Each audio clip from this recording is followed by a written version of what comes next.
வணக்கம் நண்பர்களே, இந்த வீடியோவில் நம்ம என்ன செய்தி பார்க்க போகிறோம்னா, முதல்வர் விஜய் அவர்கள் திணறுவது வெளியே தெரிஞ்சிடும்னு சட்டசபையில் லைவ் கட் பண்ணிட்டீங்களா?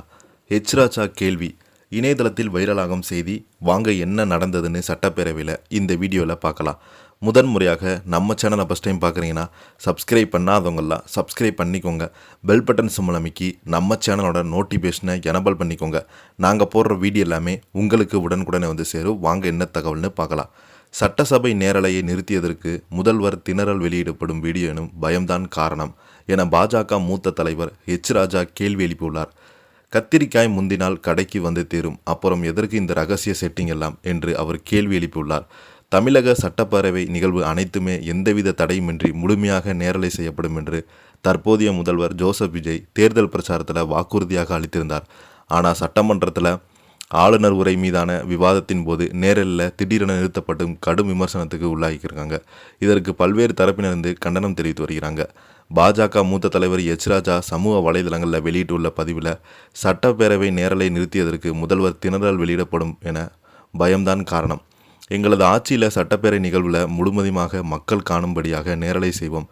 நாங்கள் எவ்வளவு வெளிப்படையாக தற்போதைய பேசி வந்த தாவேக அரசு இன்று மேகதாது அணை விவகாரத்தில் முதல்வர் ஜோசப் விஜய் தனி தீர்மானம் கொண்டு வந்தது. அதன் பின்பு எதிர்க்கட்சி தலைவர் பேசுவது வரை மட்டுமே நேரலை செய்தாங்க. அதன் பிறகு ஆளுநர் உரை மீதான விவாதங்கள் நடக்க துவங்கிய நேரலை நிறுத்தப்பட்டது. பேப்பரில் எழுதி வைத்து தீர்மானங்கள் வரை மட்டும்தான் முதல்வரால் ஓரளவு சமாளிக்க முடியும். மற்றபடி எதிர்க்கட்சிகள் எழுப்பும் தடாலடி திடீர் கேள்விக்கு தானாக பதிலளிக்க முடியாமல் முதல்வர் திணறுவதால் என்ன பயம் காரணம் என்று இந்த நேரலை நிறுத்தப்பட்டதா? மக்கள் காண முடியாவிட்டாலும் சட்டமன்ற உறுப்பினர்கள் வாக் மூலம் முதல்வர் திணறலும் தடுமாற்றங்கள் வெளியே வரத்தான் செய்யும். கத்திரிக்காய் முந்தினால் கடைக்கு வந்தே தீரும் என்பது போல சட்டமன்றத்தில் நடப்பவை முதல்வர் இருப்பதை போட்டு மறைத்தாலும் ஜனநாயகத்தின் அவை அன்றே வெளியே விடும். அப்புறம் எதற்கு இந்த ரகசிய செட்டிங்? ஆகா முதல்வர் ஓகா முதல்வர் என்னும் பிம்பங்களை கட்டமைத்து மட்டுமே ஒரு அரசாங்கத்தை ஆக்கப்பூர்வமாக நடத்திவிட முடியாது. அவ்வப்போது மட்டுமே வசனங்கள் படித்து ஒப்பிக்க சட்டமன்றம் சினிமா காட்சி கிடையாது. அன்றாட மக்களை அவர் தம் உணர்வுகளால் சுற்றிலும் நடக்கும் செய்திகளை துரிக்கும் எதிர்க்கட்சிகள் கற்று கவனிக்க வேண்டும். உன்னிப்பாய் ஆழ்ந்து சகலமும் படிக்க வேண்டும். அப்போது மட்டும்தான் வலுவாக ஆட்சி செய்ய முடியும். எனவே சமாளிப்புகளை தவிர்க்க நிஜமான உள்ளுணர்வோடு உங்களை நிரூபிக்க ஆட்சி செய்யுங்கள். இல்லையெனில் நீங்கள் சென்ற ஆட்சியைப் போல தமிழகம் காணும் மற்றொரு பொம்மை முதல்வர் என தெரிவிக்கப்படும்.